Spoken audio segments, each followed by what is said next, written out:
வணக்கம். இன்னைக்கு நாம ஒரு ரொம்பவே சுவாரஸ்யமான விஷயத்த பத்தி பார்க்க போறோம்.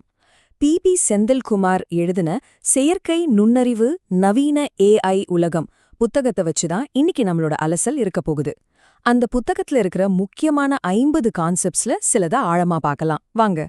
சரி, இத முதல்ல கொஞ்சம் யோசிச்சு பாருங்களேன். இந்த வாக்கியம் எவ்வளவு உண்மை. நீங்க கவனிச்சாலும் சரி, கவனிக்கலேனாலும் சரி, ஆர்டிஃபிஷியல் இன்டெலிஜென்ஸ் நம்மளோட ஒவ்வொரு நாளோடவும் பின்னி பிணைஞ்சிடுச்சு. முதல்ல ஒரு விஷயத்த தெளிவுபடுத்திக்கலாம். ஏஐங்கிறது ஏதோ எதிர்காலத்துல வரப்போற டெக்னாலஜி கிடையாது. அது இப்போதே இங்கேயே நம்ம கூட இருக்கு. நீங்க உங்க போனை அன்லாக் பண்றதுல இருந்து கார்ல போறதுக்கு வழி தேடுறது வரைக்கும் எல்லாத்துலயும் ஏஐ தான். இங்க பாருங்க, இதெல்லாம் சில உதாரணங்கள் தான். உங்க ஃபேஸ் ஐடி, மெயில்ல வர spam filter, Google maps traffic சொல்றது, நெட்ஃப்ளிக்ஸ் உங்களுக்கு படம் ரெக்கமெண்ட் பண்றது, சிரியோட பேசுறது, இது எல்லாமே ஏஐ தான். நம்ம லைஃப்ல இது எந்த அளவுக்கு ஊடுருவி இருக்குன்னு பாத்தீங்களா? இது வெறும் ஆரம்பம் தான். சரி, இப்ப இந்த டூல்ஸ் எல்லாம் எப்படி வேலை செய்யுதுன்னு கொஞ்சம் டெக்னிக்கலா பார்க்கலாம். ஐயோ, டெக்னிக்கல் வார்த்தையான்னு பயப்படாதீங்க, ரொம்ப சிம்பிளா புரிய வைக்கிறேன் வாங்க.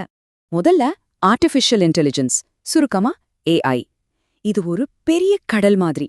மனுஷங்களால செய்ய முடியற விஷயங்கள, அதாவது பார்க்கறது, யோசிக்கிறது, ஒரு முடிவெடுக்கிறது, இதையெல்லாம் கம்ப்யூட்டர் சிஸ்டம்ஸை செய்ய வைக்கிற அறிவியல் தான் இது.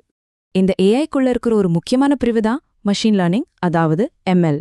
இங்க என்ன நடக்குதுன்னா, கம்ப்யூட்டருக்கு நாம ரூல்ஸ் சொல்லி கொடுக்கறத விட்டுட்டு அதுக்கு பதிலா நிறைய டேட்டாவை கொடுத்து நீயே இதுல இருந்து கத்துக்கோ அப்படின்னு சொல்றோம்.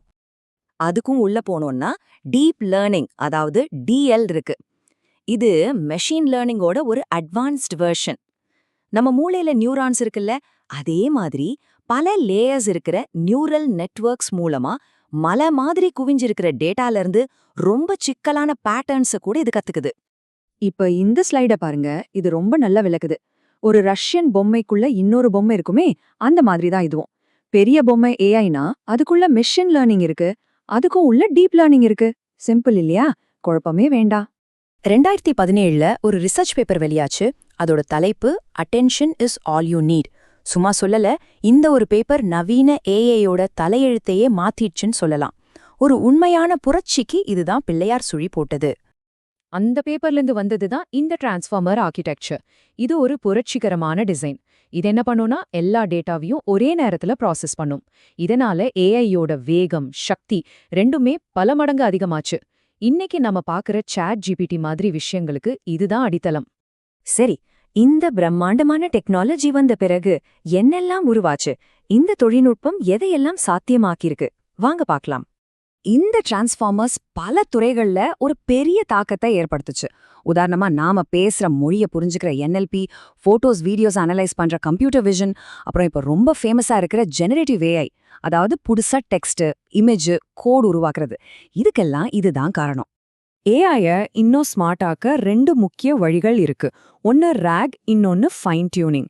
சிம்பிளா சொல்லணும்னா, ராக்ங்கிறது ஏஐக்கு ஒரு லைப்ரரி கார்டு கொடுத்து உனக்கு வேணுங்கிறத உடனே படிச்சு தெரிஞ்சுக்கோன்னு சொல்ற மாதிரி. ஆனா ஃபைன் டியூனிங்ங்கிறது ஒரு குறிப்பிட்ட விஷயத்துல ஸ்பெஷலிஸ்டா ஆகுறதுக்காக அது திரும்பவும் செயின் பண்ற மாதிரி. இதுக்கு நேரமும் செலவும் அதிகம்.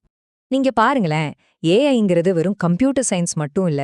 ஹெல்த் கேர்ல நோயை கண்டுபிடிக்கிறதுல இருந்து விவசாயத்துல பயிர்களை கண்காணிக்கிறது வரைக்கும் நம்ம பொருளாதாரத்தோட எல்லா துறையிலையும் இது ஒரு பெரிய மாற்றத்தை கொண்டு வந்துட்டு இருக்கு. சரி, இது வரைக்கும் ஏஐனா என்ன, அது எப்படி வேலை செய்யுதுன்னு பார்த்தோம். இனிமே அதோட எதிர்காலம், அது சம்பந்தமான சில பெரிய கேள்விகளை பத்தி பேசலாம். எல்லார் மனசுலயும் இருக்கிற ஒரு முக்கியமான கேள்வி, ஏஐனால என் வேலை போயிடுமா? இது ரொம்பவே நியாயமான ஒரு பயம்தான். பொதுவான கருத்து என்னன்னா, ஏஐ நம்ம வேலைகளை மொத்தமா அப்பாமாக்காது, ஆனா நிச்சயமா மாற்றி அமைக்கும்.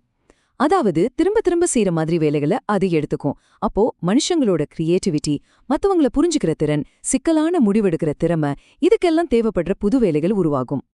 இப்ப ஆராய்ச்சியாளர்களோட அடுத்த பெரிய இலக்கு என்னன்னு பார்க்கலாமா? அதுதான் ஆர்டிஃபிஷியல் ஜெனரல் இன்டெலிஜென்ஸ், சுருக்கமா ஏஜிஐ. இது என்னன்னா, ஒரு மனுஷனால என்னெல்லாம் அறிவு சார்ந்த வேலைகளை செய்ய முடியுமோ அத்தனையும் செய்யக்கூடிய ஒரு ஏஐ.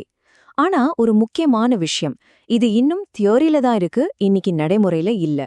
நம்ம கிட்ட இப்ப இருக்கிறது எல்லாமே ஒரு குறிப்பிட்ட வேலையை மட்டும் செய்யற நேரோ ஏஐ தான். இத நல்லா ஞாபகம் வச்சுக்கணும். கடைசியா இந்த ஒரு வரியோட முடிக்கலாம்.